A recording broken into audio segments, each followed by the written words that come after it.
Welcome everyone to today's webinar, The Leftovers, How to Wake Up and Re-energize Abandoned Leads. We're going to get started in just a moment, but we want to give everyone a chance to log on first. So we're going to pause for a minute while everyone does that, and then we will jump right in.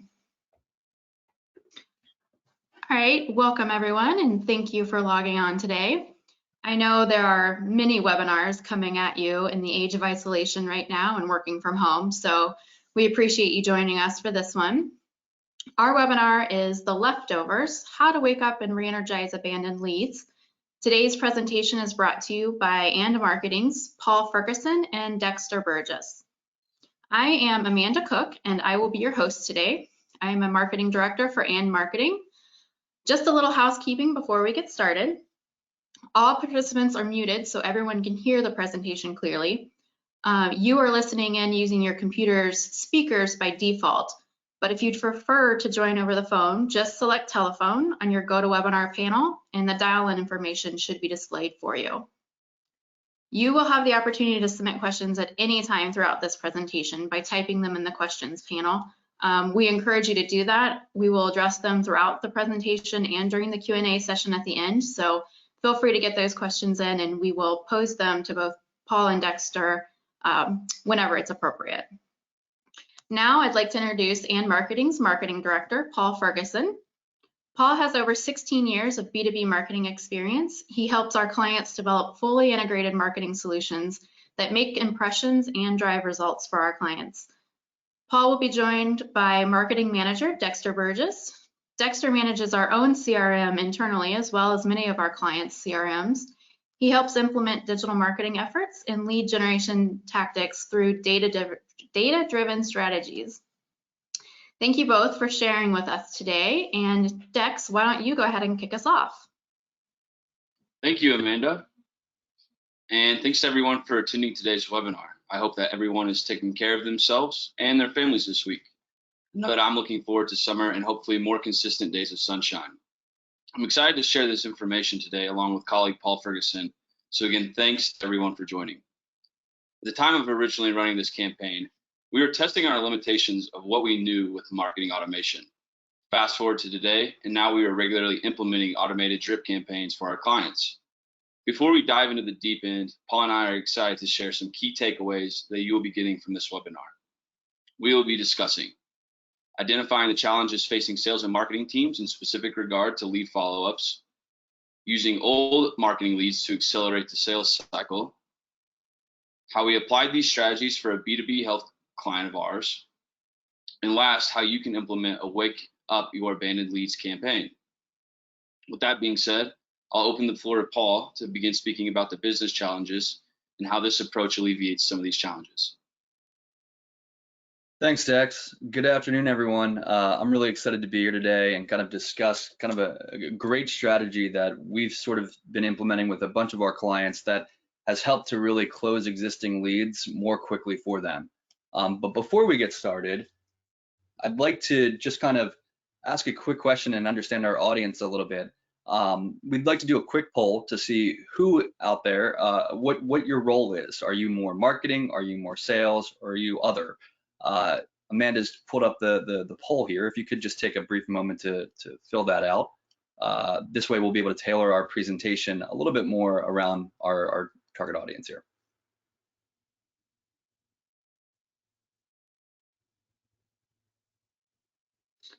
All right, I think everyone has filled out, so I'm going to close the poll and share it with everyone. Thank you, guys. It looks like it's pretty well divided, but most of our audience consists of sales or other, and this is great because this strategy is for sales departments to work really closely with their marketing departments in order to create a coordinated and consistent follow-up. So this is going to be good for you guys to really take in, to learn how you can work with your marketing departments and learn how you can kind of implement some of these strategies to close leads a little bit more quickly. But before we kind of jump into the how and the why and the results that you can achieve through campaigns like this and strategies like this, we want to kind of, we think it's important to discuss why this type of strategy even exists. So stop me if you've heard this story before, but Generally speaking, marketing generates leads that end up not closing or not closing immediately. These leads are good leads, but they're not ready to pull the trigger yet.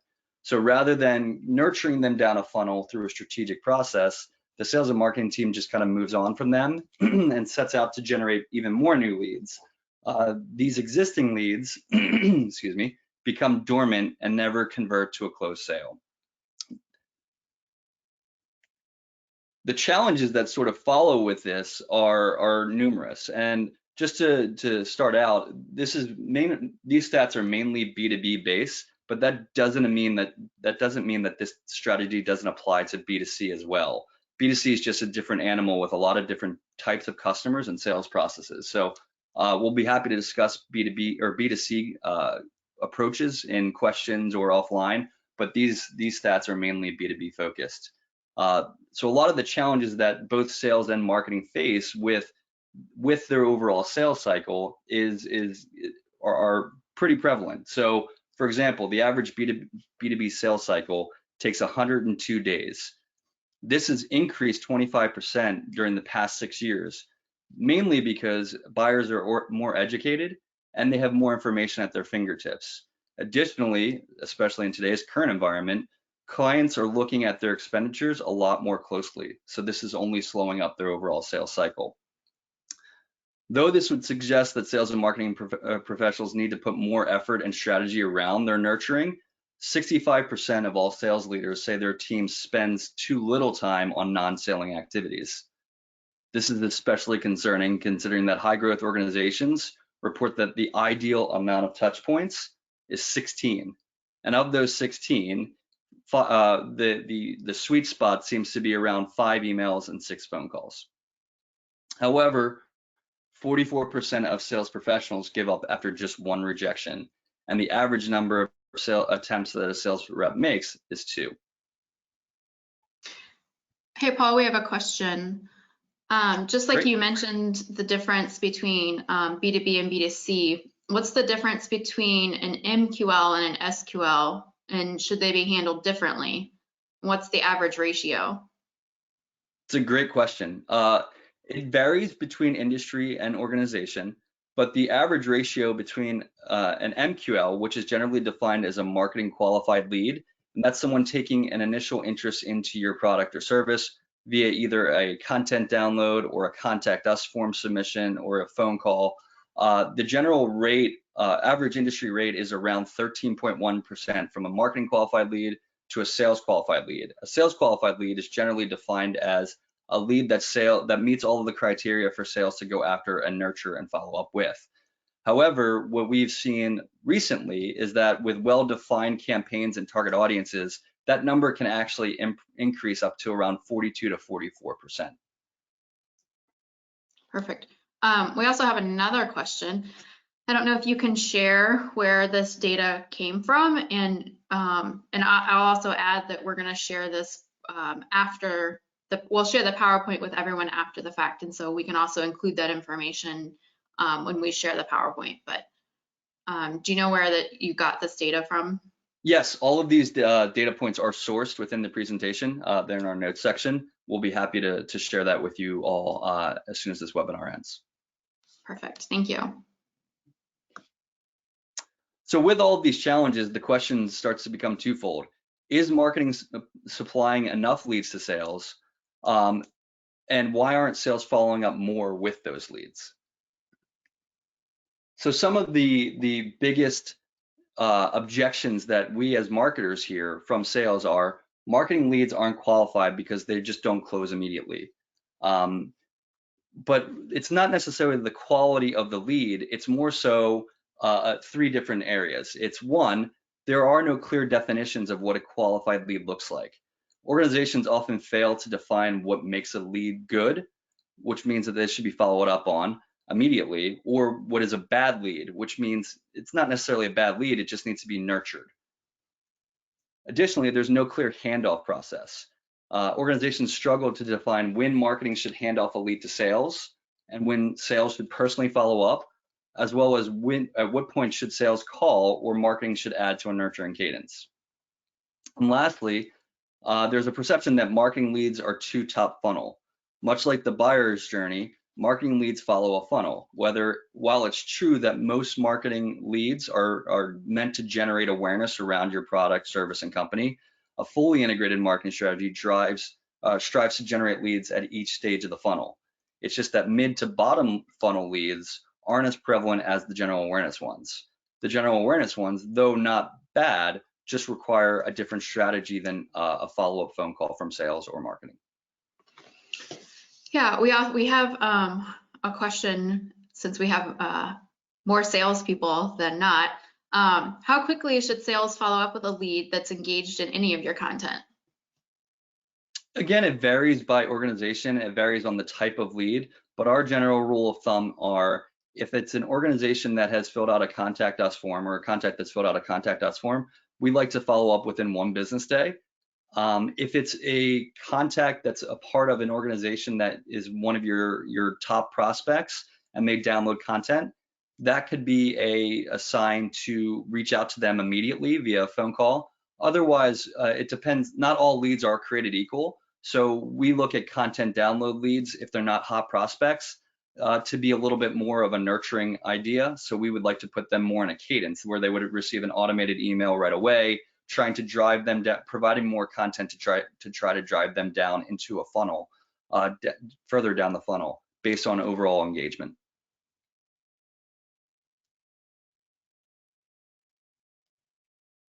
So all of these objections, these challenges make sales evaluate how they want to dictate their time to prospecting. So with that being said, how can marketing help sales prospects smarter and generate new business more quickly? This is where effective sales and marketing nurturing comes in. With today's innovative technologies, organizations are now able to activate stale, sleeping leads through email marketing automation and coordinated follow-up. This reduces the time it takes to close leads and generate new business. I'm going to pass this off to Dex now, as he's going to discuss a real-life example of how a client of ours implemented this strategy and achieved big results in only a matter of 30 days. Dex? Awesome, and thanks for covering, Paul. Let's jump into the actual campaign that we ran for one of our clients. So first, let's understand our client a little bit more. We worked with a B2B healthcare services company that had a focus on optics, and we had 4 objectives in mind. The first one is to increase sales by reducing the time prospects spent in the SQL stage and focus on pushing them to a closed won stage in the shortest amount of time possible and on a limited budget. In order to achieve this number 1, we needed to mix the last 3 objectives to generate success. That is, creating the list of old leads with existing sales activity, meaning that the prospect had talked to our client sales team at least once, using their existing marketing automation stack to optimize sales efforts and reduce repetitive tasks, mainly focused on emails, and we'll get into that shortly. And last, we created an integrated follow-up strategy, specifically targeting prospects' pain points. Why? We know what each customer is looking for, and we know we have the solution to each of those problems. So with that information, your team is well prepared to make those sales prospect calls and engage on critical business challenges. Now let's put some more detail around these objectives. Number 1, reducing time to close. In our client's case, the normal time window for lead to win hovered around 45 days. For this campaign, we forced ourselves into a 30-day window. This meant tighter deadlines. Though remember, the campaign is targeted at people we already know. Thus, we determined that closing in 30 days is a better window to assess campaign effectiveness. Number 2, waking up old leads. As just mentioned, our client knew these contacts already and had met with them previously. Actual numbers included 740 contacts from 940 companies, and further, this list was built on prospects within their last quarter of business. Quick note, this was run near the halfway point of last year. With a fair amount of contacts, we established a 5-step process, which will be discussed shortly, to target each of these companies and their contacts individually. Number 3, marketing automation. Personally, marketing automation is my favorite part, and in this objective, we focused on utilizing a combination of emails and task management to automate most of all the repetitive work of the campaign, like sending out 740 emails at one time and managing that next blast of emails going out the following week. In our next slide, I'll show you a high-level view of what this campaign looks like in a marketing automation software. Keep in mind, there are different systems out there with different functionalities. So what you may see may or may not be more granular than what your system can provide. Hey, And Dex, we have a question, sorry. How did you help the client decide who should be a part of that campaign and who should not? You mentioned the 740 contacts. Like, how did you pick those for the client?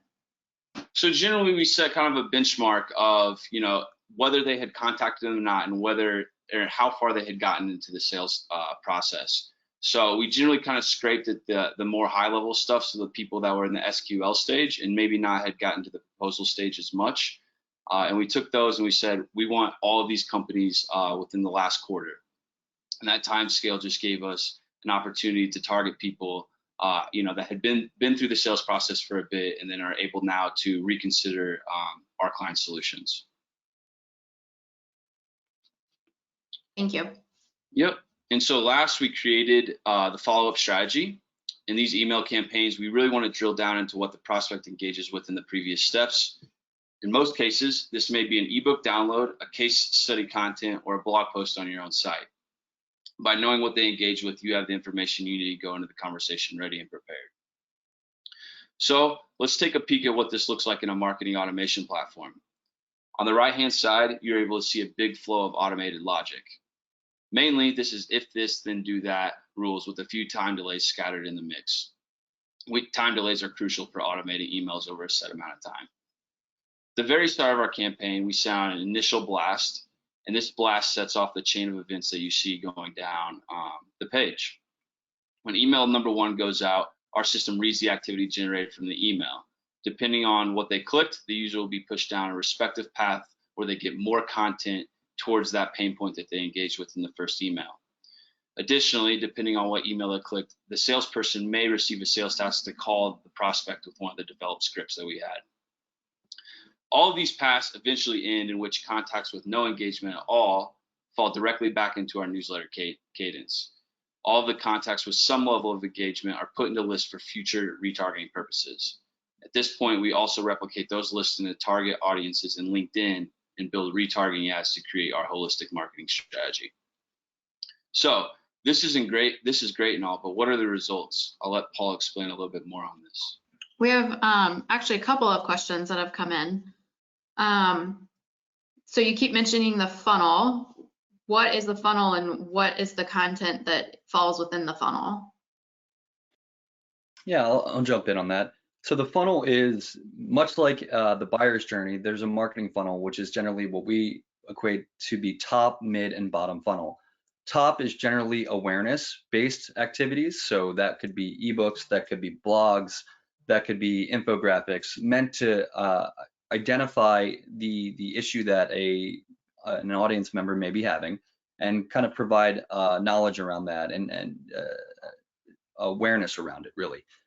Mid is kind of the intent stage, and that's where people are looking for solutions for their problem. Again, the content here could be videos, blog posts, or not blog posts, ebooks, interactive tools like calculators. They're actively searching for a solution to the problem or issue that they're looking to solve. And finally, the bottom funnel is convert. That's where we're looking to convert these people into sales. The types of content that's surrounded around that funnel are testimonials, case studies, pitch decks, sales sheets. That's really what we're looking for in that type of content for those areas of the funnel. Great. And Dex, several people are asking what CRM did you use and what automation system did you use for this case?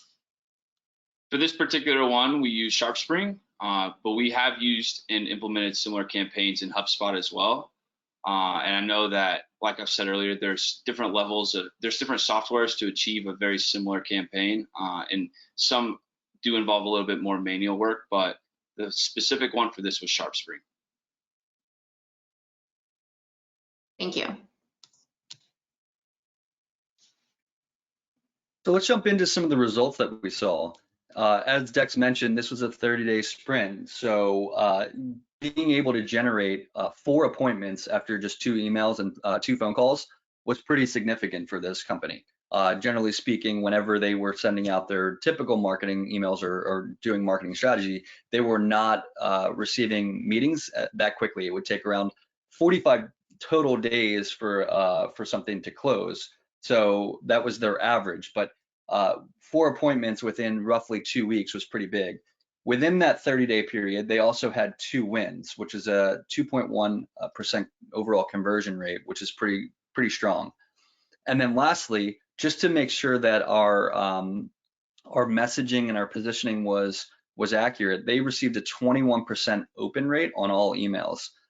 This gave us a lot of confidence in future iterations of this campaign because it was replacing below average emails and allowing us to determine what our high performing emails and messaging and content would be for new contact generation or lead generation, as well as existing lead generation. So you're seeing all of this and you're probably asking yourself, this is great, but how can we get started? Really, the first step in all of this is to work with your sales team and your marketing team to really outline and determine what an effective campaign that nurtures previous prospects down that funnel based on their previous or their prior engagement. Again, as Dex mentioned, it's identifying a target list of older leads that meet certain criteria that generally leads to new sales. So of those leads that were generated by marketing, which leads were pursued by sales and why?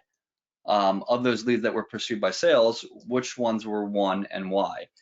From there, it's just kind of creating that overall strategy and that overall the tactics that you'll be using to really understand how you're going to reach out to these people.